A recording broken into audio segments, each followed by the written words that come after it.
بسم اللہ الرحمن الرحیم۔ جب عبد المطلب اونٹوں کی قربانی سے فارغ ہوئے تو حضرت عبداللہ کی شادی کی فکر ہوئی۔ حضرت عبداللہ نور محمدی کے سبب کمال حسن و جمال رکھتے تھے۔ قضیہ ذبح سے اور مشہور ہو گئے۔ قریش کی عورتیں ان کی طرف مائل تھیں، مگر اللہ تعالیٰ نے ان کو پردہ عفت و عصمت میں محفوظ رکھا۔ حضرت عبد المطلب ان کے لیے ایسی عورت کی تلاش میں تھے جو شرف و نسب و حسب و عفت میں ممتاز ہو، اس لیے وہ ان کو بنو زہرہ کے سردار وہب بن عبد مناف بن زہرہ بن کلاب بن مرہ کے ہاں لے گئے۔ وہب کی بیٹی آمنہ زہریہ قرشیہ نسب و شرف میں قریش کی تمام عورتوں سے افضل تھی۔ حضرت عبد المطلب نے وہب کو حضرت عبداللہ کی شادی کا پیغام دیا اور وہیں نکاح ہو گیا۔ بعض کہتے ہیں کہ آمنہ اپنے چچا وہب کے پاس رہتی تھی۔ حضرت عبد المطلب نے وہب کو پیغام دیا اور نکاح ہو گیا۔ جب نور محمدی حضرت آمنہ کے رحم مبارک میں منتقل ہو گیا تو کئی عجائبات ظہور میں آئے۔ اس سال قریش میں سخت قحط سالی تھی۔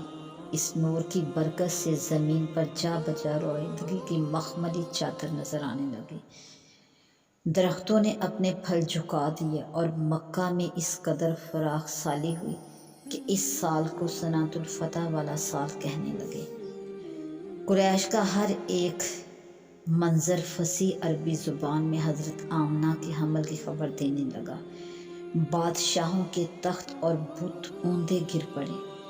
مشرق و مغرب کے وحشی چرند پرند اور دریائی جانوروں نے ایک دوسرے کو خوشخبری دی۔ جن پکار اٹھے کہ حضرت کا زمانہ قریب آ گیا، کہانت کی آبرو جاتی رہے، روحانیت پر خوف طاری ہو۔ حضرت کی والدہ ماجدہ نے خواب میں سنا کہ کوئی کہہ رہا ہے کہ تیرے پیٹ میں جہان کا سردار ہے، جب وہ پیدا ہوں تو ان کا نام محمد رکھنا صلی اللہ علیہ وسلم۔ قول مشہور کے موافق حمل شریف کو 2 مہینے پورے ہو گئے تو حضرت کے دادا عبد المطلب نے آپ کے والد حضرت عبداللہ کو مدینہ میں کھجوریں لانے کے لیے بھیجا۔ حضرت عبداللہ وہاں اپنے والد کے ننہال بنو عدی بن نجار میں 1 ماہ بیمار رہ کر انتقال فرما گئے اور وہیں دار نابغہ میں دفن ہوئے۔ بعض کہتے ہیں کہ حضرت عبد المطلب نے حضرت عبداللہ کو تجارت کے لیے ملک شام بھیجا تھا اور وہ واپس آتے ہوئے مدینہ میں بنو عدی میں ٹھہرے اور بیمار ہو کر یہیں رہ گئے۔ قال اللہ تعالیٰ فی القرآن الم تر کیف فعل ربک باصحاب الفیل۔ نبی صلی اللہ علیہ وآلہ وسلم کی ولادت شریف سے 55 دن پہلے ایک واقعہ پیش آیا جو اصحاب فیل کا واقعہ کر کے مشہور ہے۔ اس واقعے کی مختصر صورت یہ ہے کہ اس وقت شاہ حبشہ کی طرف سے ابریہ یمن کا گورنر تھا۔ اس نے شہر صنعاء میں ایک کلیسا بنایا اور شاہ حبشہ کو لکھا کہ میں نے آپ کے لیے ایک بے نظیر کلیسا بنوایا ہے۔ میں کوشش کر رہا ہوں کہ عرب کے لوگ آئندہ خانہ کعبہ کو چھوڑ کر یہیں حج و طواف کیا کریں۔ جب یہ خبر عرب میں مشہور ہو گئی تو بنی کنانہ میں سے ایک شخص نے غصہ میں آ کر اس کلیسا میں بول و گراس کر دیا۔ یہ دیکھ کر ابریہ آگ بگولا ہو گیا اور اس نے قسم کھائی کہ کعبہ کی اینٹ سے اینٹ بجا دوں گا۔ نہ بجا دی تو میرا نام ابریہ نہیں۔ اسی وقت فوج ہاتھی لے کر کعبہ پر چڑھائی کی، یہاں تک کہ مقام مخمس میں جو مکہ مشرفہ سے 2 میل ہے جا اترا اور ایک سردار کو حکم دیا کہ اہل مکہ سے چھیڑ چھاڑ شروع کرے۔ چنانچہ وہ سردار قریش کے اونٹ اور بھیڑ بکریاں ہانک لایا، جن میں 200 اونٹ حضرت عبد المطلب بن ہاشم کے بھی تھے۔ بعد ازاں ابریہ کی طرف سے حناطہ حمیری گیا اور عبد المطلب کو ابریہ کے پاس لے آیا۔ ابریہ نے عبد المطلب کا بڑا اکرام کیا اور دونوں میں یہ گفتگو ہوئی۔ ابرا تم کیا چاہتے ہو؟ عبد المطلب میرے اونٹ واپس کر دو۔ تو اس نے تعجب سے کہا تمہیں اونٹوں کا تو خیال ہے، مگر خانہ کعبہ جو تمہارا اور تمہارے آباء و اجداد کا دین ہے، جسے میں ڈھانے آیا ہوں، اس کا نام تک نہیں لیتے۔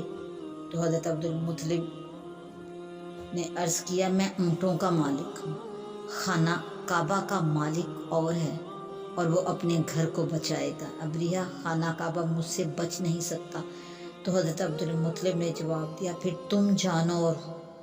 اس گفتگو کے بعد حضرت عبد المطلب اپنے اونٹ لے کر مکہ میں واپس آ گئے اور قریش سے کہنے لگے کہ شہر مکہ سے نکل جاؤ اور پہاڑوں کے دھروں میں پناہ لو۔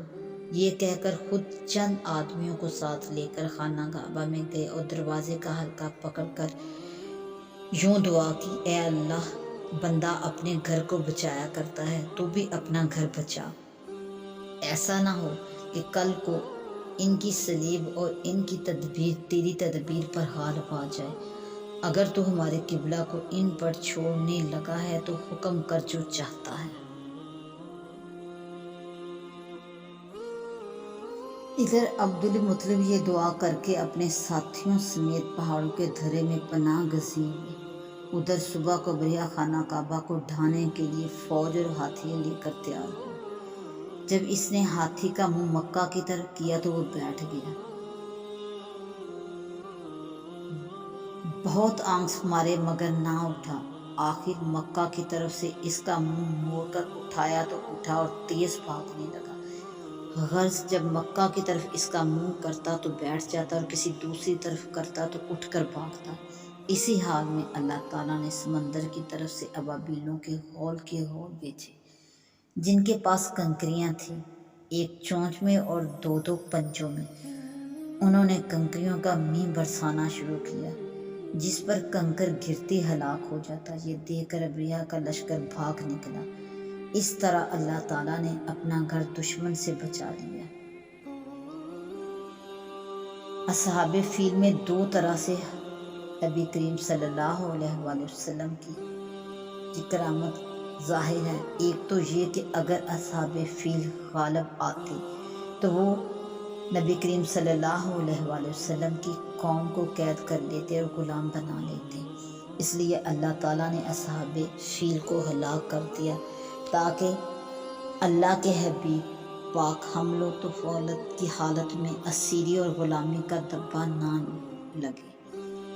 دوسرا یہ کہ اصحاب فیل نصارہ اہل کتاب تھے، جن کا دین قریش کے دین سے جو بت پرست تھا یقیناً بہتر تھا، مگر یہ کہ حضرت کے وجود، نبی کریم صلی اللہ علیہ وآلہ وسلم کے وجود کی برکت تھی کہ اللہ تعالیٰ نے بیت اللہ شریف کی حرمت قائم رکھنے کے لیے قریش کو باوجود بت پرست ہونے کے اہل کتاب پر فتح دی۔ یہ واقعہ نبی کریم صلی اللہ علیہ وآلہ وسلم کی نبوت کا بیش خیمہ تھا، کیونکہ آپ کے دین میں اسی بیت اللہ کی تعظیم، اسی کے حج اور اسی کی طرف نماز کا حکم ہوا۔ جب حمل شریف کو چاند کے حساب سے پورے 9 مہینے ہو گئے تو نبی صلی اللہ علیہ وآلہ وسلم 12 ربیع الاول کو دوشنبہ کے دن فجر کے وقت، ابھی بعض ستارے آسمان پر نظر آ رہے تھے، پیدا ہوئے۔ دونوں ہاتھ زمین پر رکھے ہوئے، سر آسمان کی طرف اٹھائے ہوئے، جس سے آپ اپنے علو مرتبہ کی طرف اشارہ فرما رہے تھے۔ بدن بالکل پاکیزہ، بدن مبارک بالکل پاکیزہ اور تیز بو کستوری کی طرح خوشبودار، ختنہ کیے ہوئے، ناف بریدہ، چہرہ 14ویں رات کے چاند کی طرح نورانی، آنکھیں قدرت الہی سے سرمگی، دونوں شانوں کے درمیان مہر نبوت درخشاں۔ آپ صلی اللہ علیہ وآلہ وسلم کی والدہ نے آپ صلی اللہ علیہ وآلہ وسلم کے دادا حضرت عبد المطلب کو، جو اس وقت خانہ کعبہ کا طواف کر رہے تھے، بلا بھیجا۔ وہ حضرت کو دیکھ کر بہت خوش ہوئے اور بیت اللہ شریف میں لے جا کر آپ کے لیے صدقے دل سے دعا کی اور اللہ تعالیٰ کی اس نعمت عظمیٰ کا شکر ادا کیا۔ نبی صلی اللہ علیہ وآلہ وسلم کے چچا ابو لہب کی لونڈی صوفیہ نے ابو لہب کو آپ صلی اللہ علیہ وآلہ وسلم کی ولادت شریف کی خبر دی تو اس نے اس خوشی میں صوبیہ کو آزاد کر دیا۔ نبی صلی اللہ علیہ وآلہ وسلم جس مہینے میں پیدا ہوئے اس کا نام تو ربیع تھا ہی، مگر وہ موسم بھی ربیع کا تھا، بہار کا تھا۔ کہ ابو لہب کی موت کے 1 سال بعد حضرت عباس رضی اللہ تعالیٰ عنہ نے خواب میں ابو لہب کو برے حال میں دیکھا۔ پوچھا تجھے کیا ملا؟ ابو لہب نے جواب دیا تمہارے بعد مجھے کچھ آرام نہیں ملا سوائے اس کے کہ صوبیہ کو آزاد کرنے کے سبب سے بمقدار اس مغاق میان ابہام کے پانی مل جاتا ہے جسے میں پی لیتا ہوں۔ اس حدیث عروہ بن زبیر کا مطلب یہ ہے کہ ابو لہب بتا رہا ہے کہ میرے تمام اعمال رائے گاں گئے سوائے ایک کے، اور وہ یہ کہ میں نے نبی صلی اللہ علیہ وآلہ وسلم کی ولادت کی خوشی میں اپنی لونڈی صوبیہ کو آزاد کر دیا تھا۔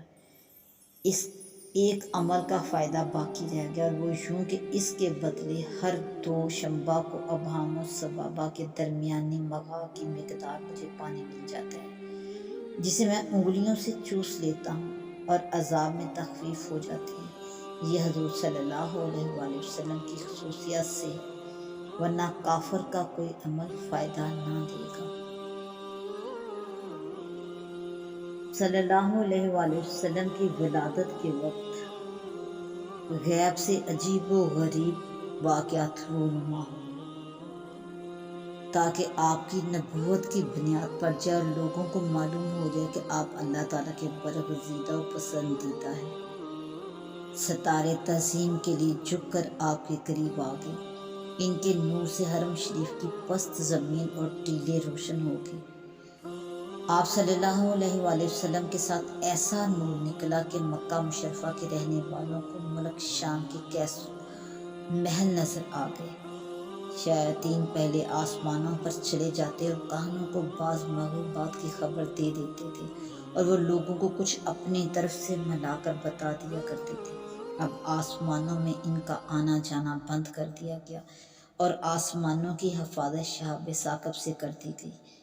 اس طرح وحی وغیرہ وحی میں خلط ملط ہو جانے کا اندیشہ جاتا رہا۔ شہر مدائن میں محل کسرا پھٹ گیا اور اس کے 14 کنگرے گر پڑے۔ اس میں اشارہ تھا کہ 14 حکمرانوں کے بعد ملک فارس خادمان اسلام کے قبضے میں آ جائے گا۔ فارس کے آتش کدے ایسے سٹ پڑ گئے کہ ہر چند ان میں آگ جلانے کی کوشش کی جاتی تھی مگر نہ جلتی تھی۔ بحیرہ ساغوا جو ہمدان و کم کے درمیان 6 میل لمبا اور اتنا ہی چوڑا تھا، اور جس کے کناروں پر شرک و بت پرستی ہوا کرتی تھی، یکایک بالکل خشک ہو گیا۔ وادی سادہ شام و کوفہ کے درمیان کی ندی جو بالکل خشک پڑی تھی لبالب بہنے لگی۔